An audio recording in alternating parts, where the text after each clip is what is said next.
नमस्कार, मैं हूं आपके साथ अक्षता मौर्य। आप देख रहे हैं न्यूज़ 7 हिंदी। आइए नजर डालते हैं उत्तर प्रदेश की मुख्य खबरों पर। उत्तर प्रदेश के अयोध्या से बड़ी खबर सामने आ रही है, जहां अपर नगर आयुक्त सुमित कुमार के नेतृत्व में नगर निगम की परिवर्तन टीम ने आज रामपथ पर अतिक्रमण के खिलाफ बड़ा अभियान चलाया है। आपको बता दें कि कल ही अतिक्रमण करने वालों को चेतावनी दी गई थी, लेकिन बात न मानने वाले दुकानदारों पर आज सख्त कार्रवाई की गई है। वहीं टीम ने रामपथ पर फैले अतिक्रमण को हटवाया है और दुकानों व ठेलों को गाड़ियों में लाद कर नगर निगम पहुंचाया गया है। सभी के खिलाफ चालान की कार्रवाई भी की गई है। वहीं अपर नगर आयुक्त सुमित कुमार ने साफ किया है कि रामपथ समेत किसी भी सार्वजनिक पथ पर अतिक्रमण किसी भी सूरत में बर्दाश्त नहीं किया जाएगा। समय पे मेरे परिवर्तन दल द्वारा जो नगर निगम का है बराबर हिदायत दी जाती है, उसके बावजूद ये लोग मानते नहीं है। मेन प्रमुख मार्गों पे ये लोग घेर लेते हैं, जिससे ट्रैफिक आवागमन प्रभावित होता है। इनको बार बार चेतावनी के रूप पे एक आध हम लोग जब्त कर लेते हैं ठेले, ताकि दोबारा न लगाने पाए, और जुर्माना भी करते हैं इन पे हैवी जुर्माना लगाया जाएगा और दोबारा ना लगने पाए, नहीं तो फिर FIR कार्रवाई की जाएगी। और ये अभियान हमारा लगातार चलता रहता है, आगे भी चलता रहेगा।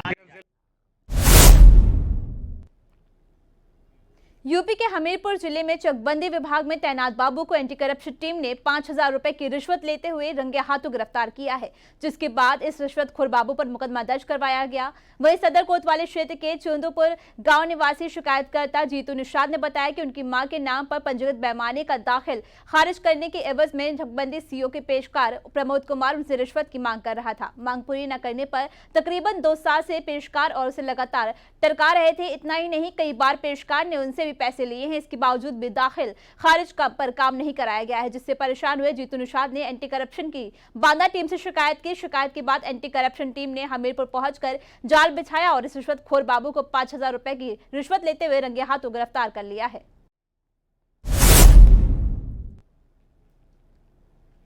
अयोध्या से एक अहम खबर सामने आ रही है, जहां प्राथमिक शिक्षक संघ के जिलाध्यक्ष डॉक्टर संजय सिंह के नेतृत्व में आज शिक्षकों की BLO ड्यूटी समेत अन्य गैर शैक्षणिक कार्यों में मुक्ति से लेकर DM, ADM प्रशासन अनिरुद्ध सिंह के माध्यम से जिलाधिकारी को ज्ञापन सौंपा गया है। संघ की ओर से मांग की गई है कि शिक्षकों को केवल शिक्षण कार्य तक सीमित रखा जाए, क्योंकि BLO जैसी ड्यूटी से विद्यालय शिक्षा प्रभावित हो रही है। इसी दौरान मंत्री प्रेम वर्मा ने RTE अधिनियम 2019 की धारा 27 और माननीय उच्च न्यायालय के आदेशों का हवाला देते हुए कहा कि शिक्षकों को गैर शैक्षणिक कार्यों में लगाए जाना न केवल अनुचित है, बल्कि शिक्षकों के अधिकारों का भी उल्लंघन है। उन्होंने चेतावनी दी है कि यदि इस मांग पर जल्द निर्णय नहीं लिया गया तो संगठन आंदोलन का रास्ता अपनाने और न्यायालय की शरण में जाने पर मजबूर होगा, ताकि शिक्षा व्यवस्था को मजबूत किया जा सके और शिक्षकों के अधिकारों की रक्षा हो सके।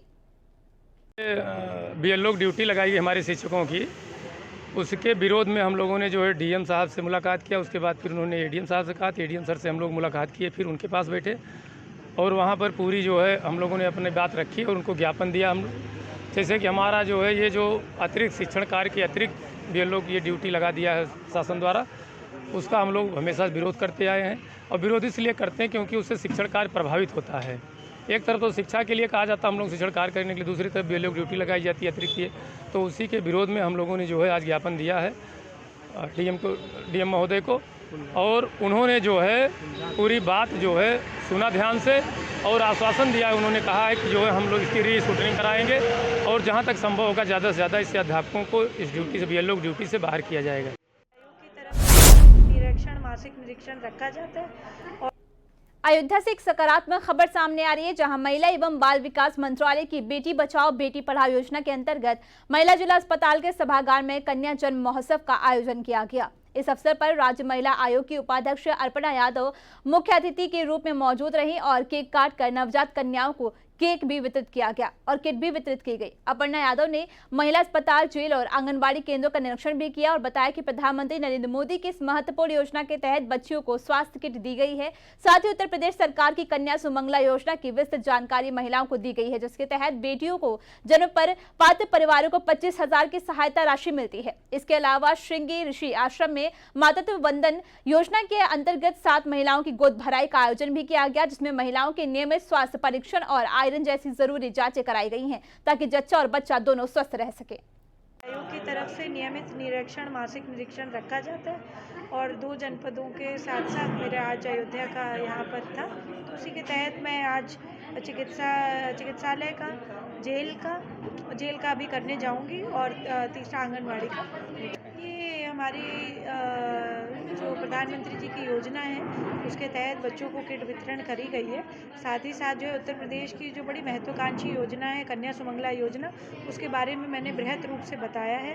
सभी बच्चे जो बच्चियां हुई हैं उनको जो है हमारी उत्तर प्रदेश सरकार जो है 25,000 रुपये की एक बहुत सुंदर योजना कन्या सुमंगला योजना देती है।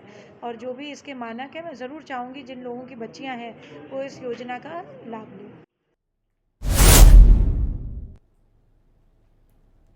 अयोध्या से बड़ी खबर सामने आ रही है, जहां जिला पंचायत अध्यक्ष रोली सिंह और उनके प्रतिनिधि अध्यक्ष आलोक सिंह रोहित ने मोहित लखनऊ में मुख्यमंत्री योगी आदित्यनाथ से शिष्टाचार भेंट की। इस दौरान उन्होंने जिले में चल रहे विकास कार्यों की विस्तृत जानकारी मुख्यमंत्री को दी है और खास तौर पर अयोध्या के धार्मिक स्थलों व प्राचीन कुंडों पर पर्यटकीय सुविधाएं विकसित करने का अनुरोध भी किया है। आलोक सिंह रोहित ने बताया कि मुख्यमंत्री ने सकारात्मक रुख दिखाते हुए शीघ्र ही इन बिंदुओं पर चर्चा कर विकास कार्य शुरू करने का आश्वासन भी दिया है। साथ ही जिला पंचायत के पिछले 4 वर्षों की मुख्य उपलब्धियां भी मुख्यमंत्री के साथ साझा की गई हैं। उन्होंने कहा कि ये योजनाएं अपने लक्षित उद्देश्य को प्राप्त करें, इसके लिए मुख्यमंत्री ने योजनाओं को बेहतर क्रियान्वयन की बात कही है। इसके अलावा ग्रामीण क्षेत्रों में सोलर लाइट लगाने की मांग भी रखी गई है, जिससे गांव में सुरक्षा और सुविधा दोनों में व्यापक सुधार संभव हो सके।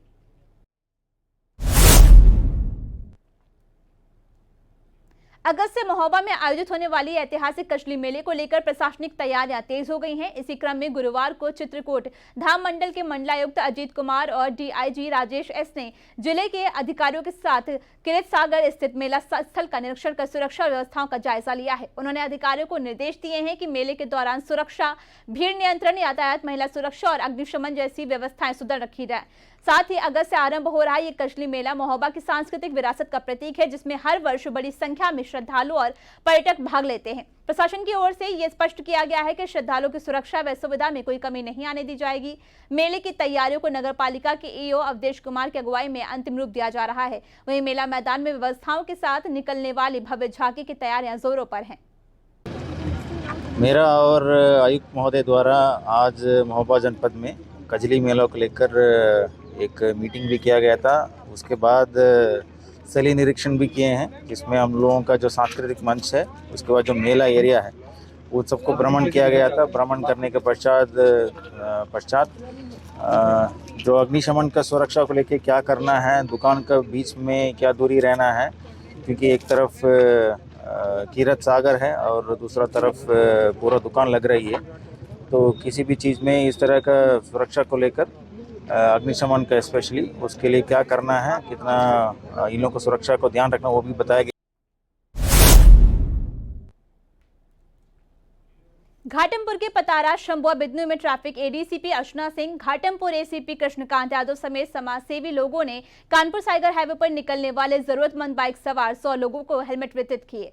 इस दौरान अधिकारियों ने लोगों को ट्रैफिक नियमों की जानकारी भी दी। वहीं Kanpur ADCP traffic Archana Singh, Ghatampur ACP Krishnakant Yadav ने सड़क सुरक्षा के दृष्टिगत गुरुवार को कानपुर सागर हाईवे पर स्थित पतारा कस्बा स्थित आराध्या लॉन के सामने यहां से बिना हेलमेट पहनकर निकल रहे बाइक सवार लोगों को रोककर ट्रैफिक नियमों की जानकारी देने के साथ उन्हें हेलमेट देकर आने जाने में हमेशा हेलमेट का प्रयोग करने की बात कही। इस दौरान बाइक पर बैठी पीछे महिलाओं को अपने पति और भाइयों को सुरक्षा के लिए हेलमेट पहनाने की अपील भी की।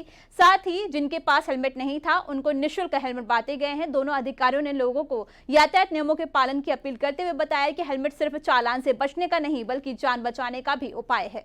जनसहयोग से हम लोगों ने ये आज हेलमेट का कार्यक्रम यहाँ पे निश्चित करा है, जिसमें जो हमारी जो NH-34 है, इससे बहुत सारे हादसे होते हैं और ज़्यादातर जो यहाँ के लोकल लोग हैं अभी हेलमेट के प्रति जागरूकता बहुत कम है, तो मोटरसाइकिल से चलते हैं और यहाँ हैवी ट्रैफिक का बहुत ज़्यादा मूवमेंट होता है, जिस कारण अगर कोई हादसा होता है तो उसमें दुर्घटना में मृत्यु होने की संभावनाएँ बढ़ जाती हैं। इसी को जागरूक करने के लिए लोगों को हमने आज ये हेलमेट वितरण का कार्यक्रम रखा है और आपके सबके माध्यम से भी लोगों से अपील करना चाहेंगे कि सुरक्षित चलें, हेलमेट लगा करके चलें, यातायात नियमों का पालन।